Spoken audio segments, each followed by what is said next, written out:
She thought calling the cops would get her way, but she didn't expect this. It started with flashing red and blue lights. Police cruisers rolled into Meadowbrook Lane, their sirens cutting through the calm evening like a blade.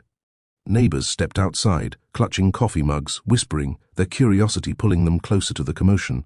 At the center of it all stood Karen Whitfield, arms flailing as she pointed toward a moving truck parked neatly in the driveway of the corner house. "That's her," Karen snapped at the officers, her voice sharp and filled with venom.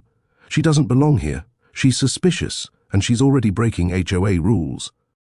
Perched on the back of the truck was Alicia Grant, a composed black woman in her 30s, who had just bought the home after completing 12 years in the US Army. Sweat clung to her forehead from the long day of moving, but her posture was unshaken, her calmness almost defiant. Two officers approached cautiously, scanning Alicia as if expecting trouble.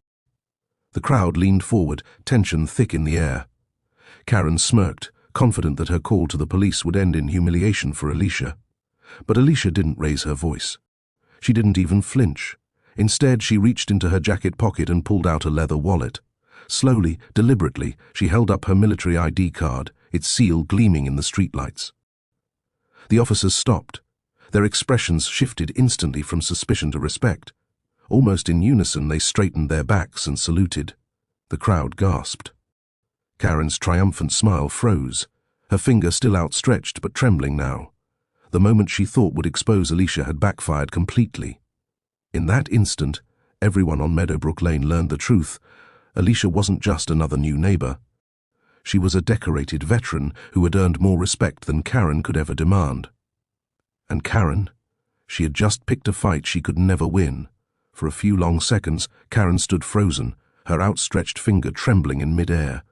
The smug smirk she'd worn only moments before had drained into disbelief. She had called the police, expecting them to drag Alicia off that moving truck in handcuffs. Instead, they were saluting her. Saluting! The neighbors whispered loudly now, no longer pretending to hide their curiosity. "Did you see that? She's military." She handled that better than anyone else would have. Karen really messed up this time. Karen's cheeks flushed red-hot as the officers turned to her. One of them, Officer Ramirez, spoke firmly. "Ma'am, this woman is no threat. She's a US Army veteran. If anything, we should be thanking her, not harassing her." Alicia lowered her ID, her voice calm but cutting. "For the record, I didn't move into this neighborhood to cause trouble. I moved here for peace.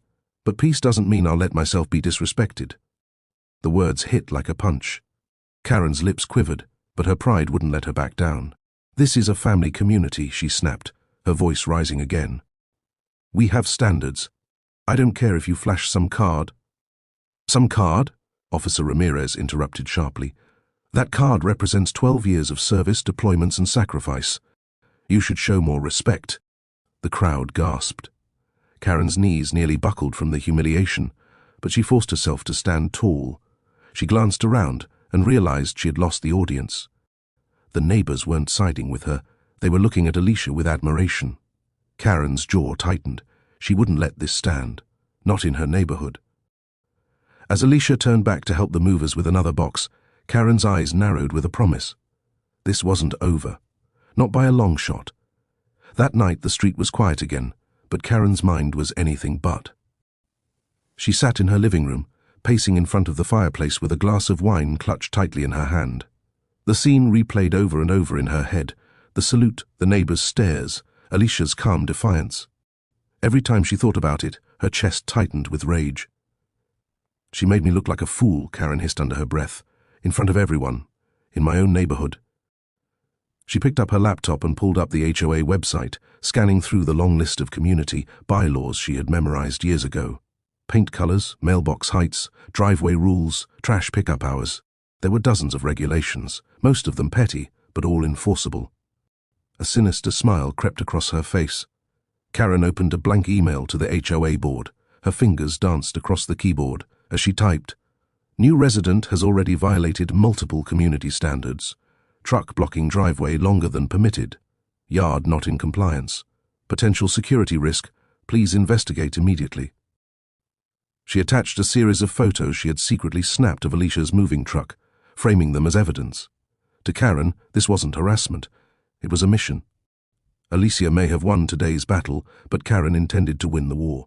Across the street, Alicia was sitting on her porch, sipping a bottle of water, finally taking in her new home. She looked up at the stars, thinking how peaceful the night felt after years of deployments. She didn't yet know that her biggest fight wasn't behind her, but right across the street, behind a pair of closed blinds and a glowing laptop screen. Karen hit send and leaned back in her chair, satisfied. The battle lines had been drawn. The morning sun lit up Meadowbrook Lane as Alicia stepped outside to grab a box from her truck. Something white caught her eye on the doormat.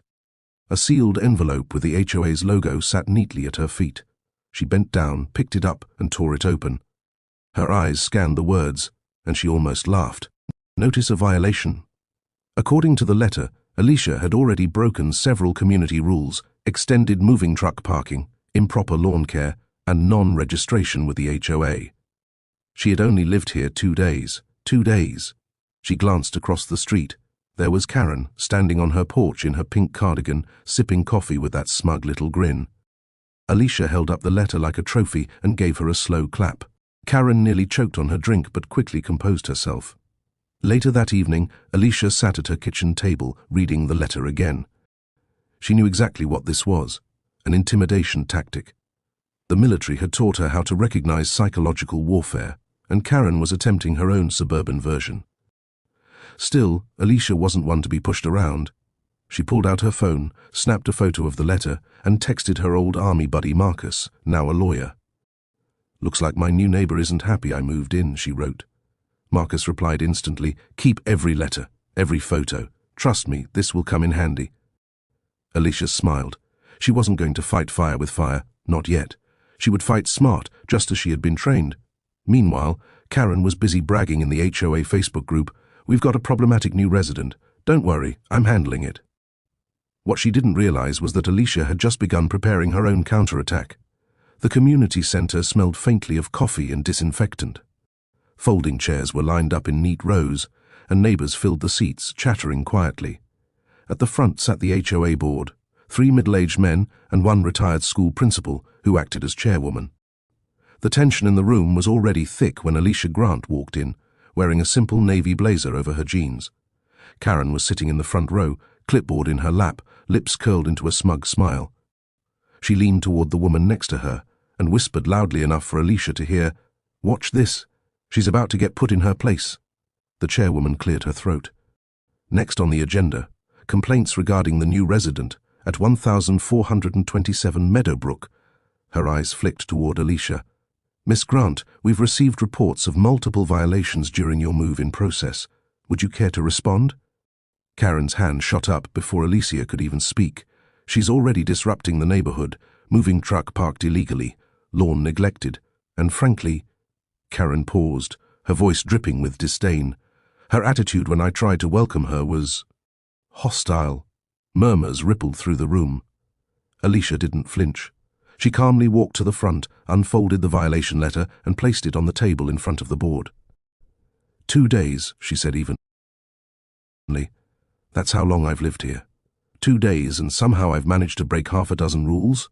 Interesting." She reached into her bag and held up her military ID.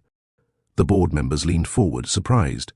"For 12 years, I followed rules that actually mattered, rules that kept people alive. I know discipline, I know structure, but what I won't accept is harassment dressed up as HOA policy." The room went silent.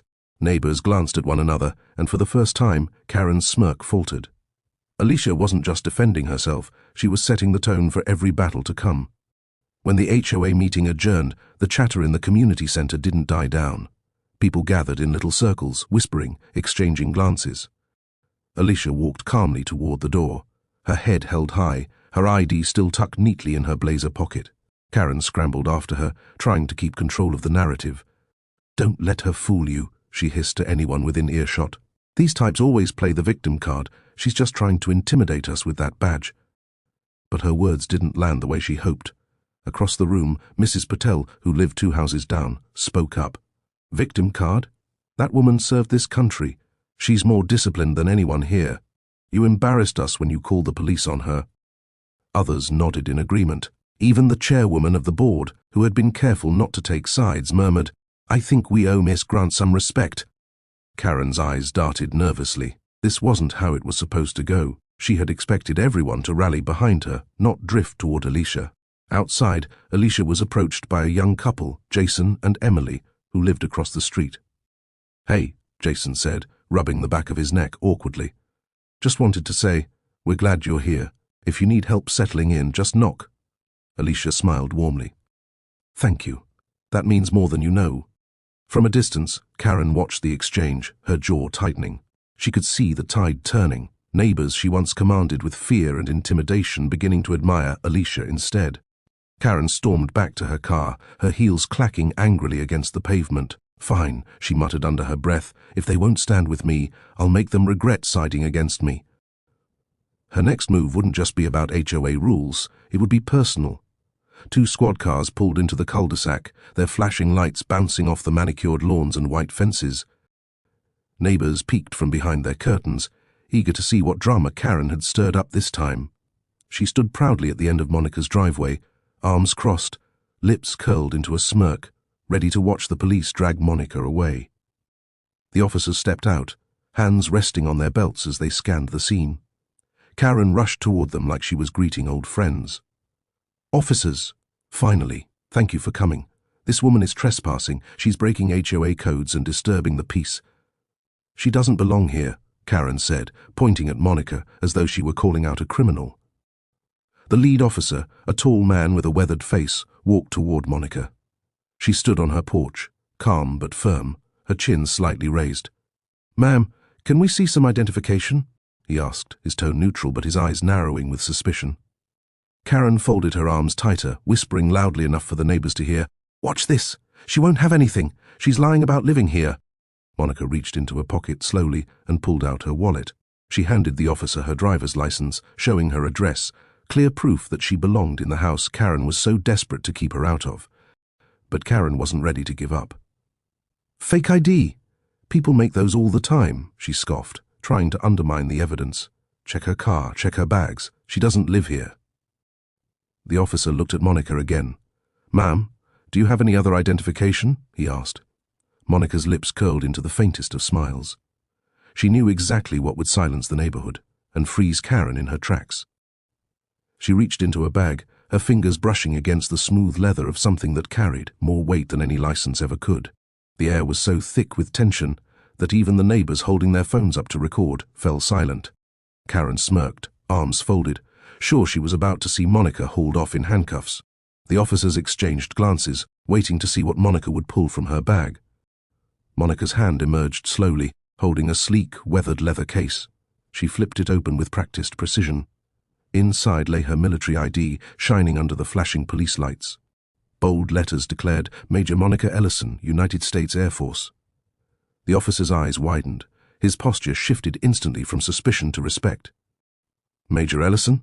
he asked, his voice carrying both surprise and a touch of nervousness. Karen blinked rapidly, her smug smile cracking. No, that can't be real. She's making this up," she stammered, her voice shrill and breaking. Monica didn't flinch. She looked the officer straight in the eye. "This is my home. I purchased it, and I will not be harassed in my own neighborhood by someone who thinks her prejudice is law." Her voice was calm, commanding, the kind that left no room for argument. The second officer stepped closer, peering at the ID. "Sir, this is valid. She's active duty. She outranks half the people I know in uniform," he said firmly. Karen's jaw dropped. The murmurs from the neighbors grew louder. Phones zoomed in on the ID, capturing every detail. The story was no longer in Karen's control. Her attempt to humiliate Monica had just backfired spectacularly. Monica tucked the ID back into its case and said, "Now, officers, if we're done here, I'd like to go back inside my house." The lead officer nodded, giving her a respectful half-salute. Karen, meanwhile, looked pale, frozen in place like she'd seen a ghost. Karen's confidence drained faster than the color in her face. The once smug grin that fueled her crusade had vanished, replaced by a wide-eyed panic. She opened her mouth to argue, but the murmurs of the neighbors grew louder, their judgment weighing on her like a stone. The lead officer turned toward her, his tone now edged with irritation. "Ma'am, you told us this woman was trespassing. You called in a false report," Karen stuttered, waving her hands. I didn't know. She didn't say she was military. How was I supposed to? That's not how this works, the officer interrupted sharply.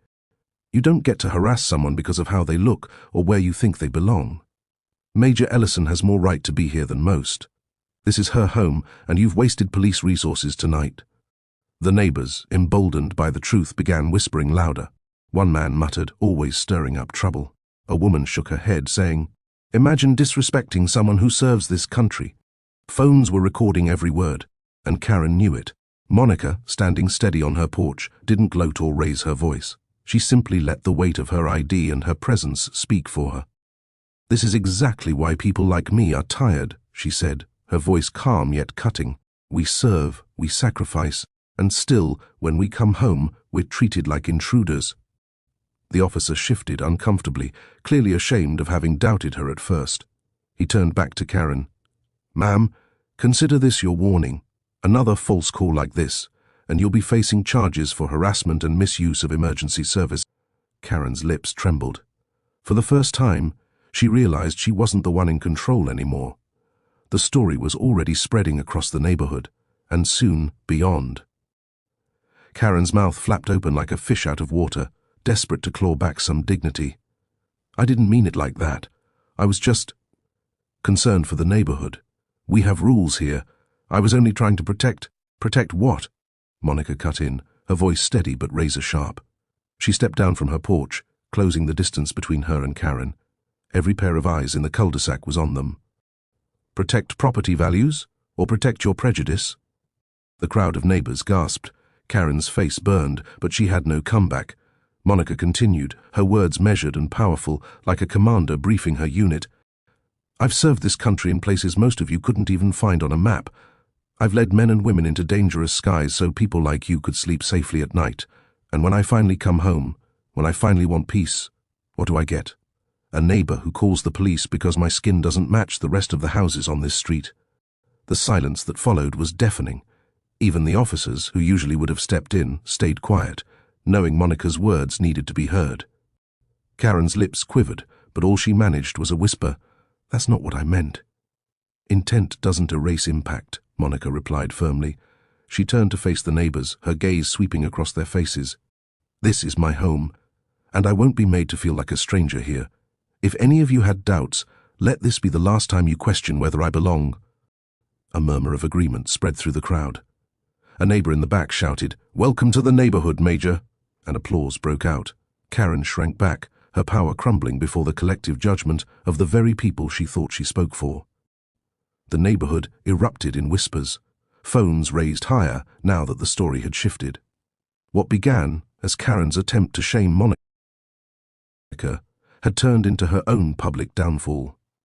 Within minutes, the first videos hit social media, clips of Monica revealing her military ID, the officer's sharp rebuke, and her speech about service and prejudice. By the time Monica returned inside her home, the story had already left the cul-de-sac. Twitter feeds, Instagram reels, and Facebook posts carried captions like, HOA Karen calls cops on black woman moving in, regrets it when she sees her ID.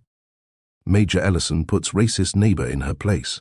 Karen, meanwhile, felt the sting almost immediately. Her phone buzzed non-stop, friends texted in disbelief, others criticized her outright. Karen, what were you thinking?